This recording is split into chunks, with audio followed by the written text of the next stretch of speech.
18日下午，港島線灣仔站發生刑事毀壞案，一名少年涉嫌在列車關門時刻意以手干擾車門運作，導致列車無法正常關閉，最終需在銅鑼灣站安排乘客疏散並調回車廠檢查。事件於下午4時報案，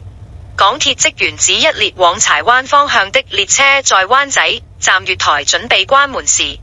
有人刻意伸手干擾。列車駛至銅鑼灣站後，港鐵安排所有乘客下車，再將列車送返車廠進行全面檢查。警方翻查閉路電視片段後，將案件列作刑事毀壞，交由東區警區刑事調查隊跟進，並正追緝涉事少年。消息指，二人為年約12至16歲南亞裔男童，短髮，戴黑框眼鏡，身穿啡色上衣、卡其色褲及白色鞋，背黑色書包。港鐵表示，公司已就事件報警，指該行為嚴重危害行車及乘客安全，予以強烈譴責，並會嚴正跟進。涉事列車已調回車廠作全面及詳細檢查。港鐵強調將全力配合警方調查，